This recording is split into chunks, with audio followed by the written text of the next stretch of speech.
Dito mga ka-martial arts, i-demo natin kung paano natin dipinsahan yung street. Ibig sabihin nito, atake pang itaas. Bibirahin siya natin sa mukha. Ang gagawin naman niya ay dipinsa. Katulad niyan, straightin natin siya. Yan ang dipinsa niya, nag-wave kunti. Tapos, ang gamit natin dito ay chopping. Ito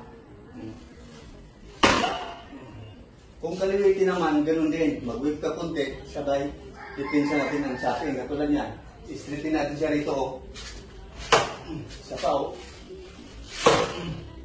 Yan yung freestyle defense technique natin dito mga ka-martial arts. Ngayon, gagamitin naman yung depensa naman inside. Katulad yan, i-straightin natin siya rito. Dito natin siya patamaan. Kaya ang gagawin naman niya, inside technique, chopping din. Tulad yan, ito. I-straightin natin siya, Mag-wave ka konti, sabay, pasok mo yung depensa. Kung kanan ka, ito yung attacker. Pag puro na attacker na ganyan, pag binira ka na, mag-wave ka konti, hindi makakapasok. Bakit? Chopping technique natin palabas to Kung wala tayong protector, talagang masakit yan. So, kung kaliwitin naman, ganoon din. Bibirahin din natin sa mukha. Ay, ang technique dito, ganoon din yung ipinsa nyo. Saka, yun yung diferensya natin sa pangitaas. Ito, ulitin natin sa slow-mo. Bibirahin natin siya ng kanan, outside yung technique niya, kabila. Ito yung technique niyan, chopping yung pinapatama. Isa pa sa slow-mo natin, Hindi makakapasok yan, bakit? Pa-out yung depensa natin. Isa pa, slow-mo. Ngayon, yung kanan naman. Ibig sabihin, kanan to kanan. Ito naman yung depensa sa straight pa rin. Gagamitan niya yung inside technique. Slow mo natin. Ito yung ginagawa. Mag-wave ka konti.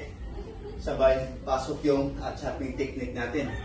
Kung kaliwitin, ganun din. Sa slow mo natin, birahin natin siya sa mukha din. Kaya ang depensa naman niya, outside chopping technique. Ito mga ka-viewers, slow mo natin, Isa pa, Hindi makakapasok. Bakit? Outside technique chopping yung ginagamit. Sa slow mo natin ito. Kahit anong forma mo, pag ito yung hindi talaga makapasok yan. Ngayon, kung gamitan natin siya ng inside, kaliwa to kaliwa, ganun pa rin. Ang forma natin kasi dito, wala tayong maraming move kasi no fighting push yung technique natin. Ito yung freestyle elastic defense na depensa natin. Kung pasukin natin siya sa mukha, kung kaliwa naman yung pang-depensa niya, inside technique, ito yung diba, slow mo natin Hindi yan makakapasok. Bakit? Pabalibag yan sa palabas. Ginagamitan niya yung chopping technique. Kahit anong forma natin, pag tayo mag-straight pa mukha, standing position na yung aatakihin natin. Slow mo natin, Hindi makakapasok yan sa technique natin ng chopping. Kung tayo naman, kaliwa kanan, katulad niyan, pagbira ka rito, pag bumira ka naman sa kabila, ito yung mga depensa natin dito. Kung gagamitan siya ng technique ito, gamitan siya natin, Ibig sabihin, kahit anong release natin, kaya niyang depensahan.